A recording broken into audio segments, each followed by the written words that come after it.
Opo, Si Manay. Gloria, si Robert, si Gabay, of course. Ngayon, the first question, of course, will come from me. Gusto ko muna marinig si Judy at saka si Richard na in the case of Judy took a while bago ka nagkaroon ng pelikula, ng isang series na sabihin na natin, ikaw ang bida, na dapat you long deserve to be a star. Talaga. How do you feel now? Well, of course, I'm really very thankful dahil po after how many years po na nasa show business ako, nabigyan po ako ng masasabi ko na sarili ko pong show po namin ni Papa Chenes.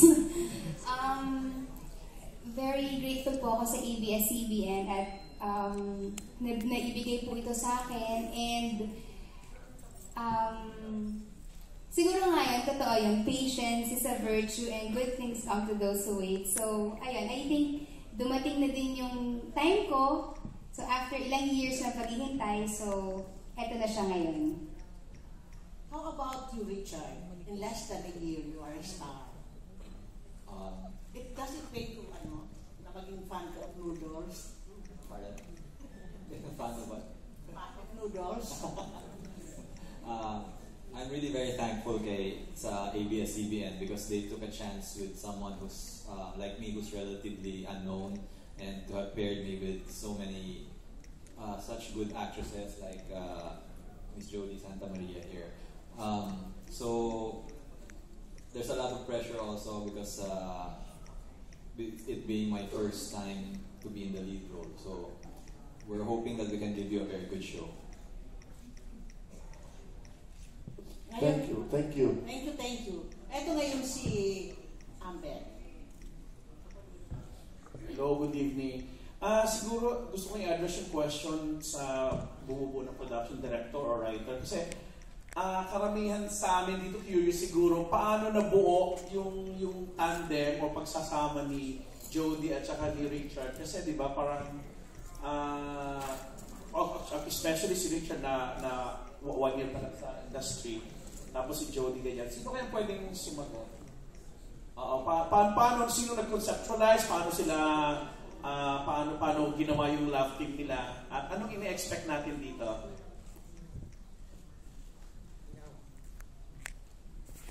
Hi. Uy, anak ko si Aiza. Yan si Miss Mel de Rosario, ang ating creative manager. Si Aiza na anak ko nung baby girl pa siya. We wanted a daytime soap that is light. We were thinking, we thought of the feel first, which is it's a type of show na habang nanonood ka, nakasmile ka. Kasi syempre yung sa gabi, iba naman yun, di ba? Yung makasmile ka, galit ka, naiiyak ka. Yung ganun na yung feel. That it's a kind of show and soap na I want people to fall in love with our characters, Jodie and Papa Chen, Richard. Yun yung first step namin in putting it together. Then we said, let's go classic love story. Rich, powerful man, and yung age difference. Nakaka-relate ako dyan kasi mas matanda yung asawa ko. Tapos, let's use the charm of, yes, Wanted Perfect Mother, Sound of Music, yung ganun klaseng, tawa si Jodie, yung legs mo. Tapos, we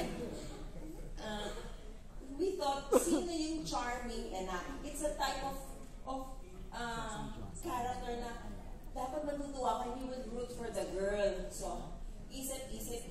Tapos sabi namin, alam mo itong si Jodie bakla?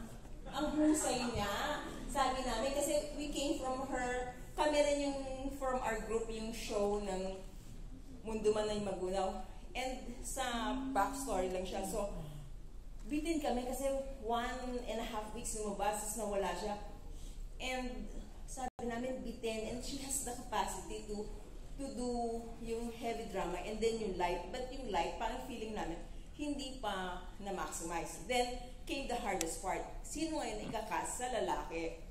Maraming na-consider. Parang gano'n, sabi namin, kailangan kasi, let's try yung ito is parang associated with this. Let's start with somebody na yung fresh, walang, let's say, well, sample, it's a sample.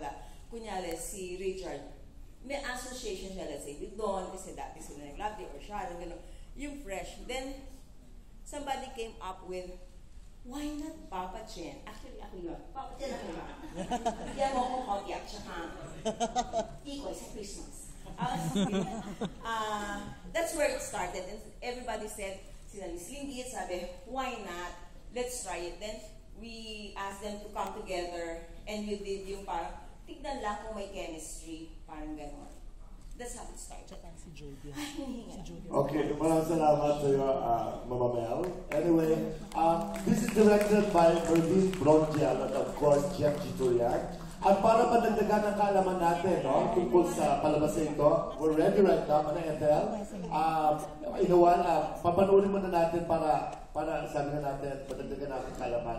Ang trailer po at saka ang VTR po ng Be Careful With My Heart.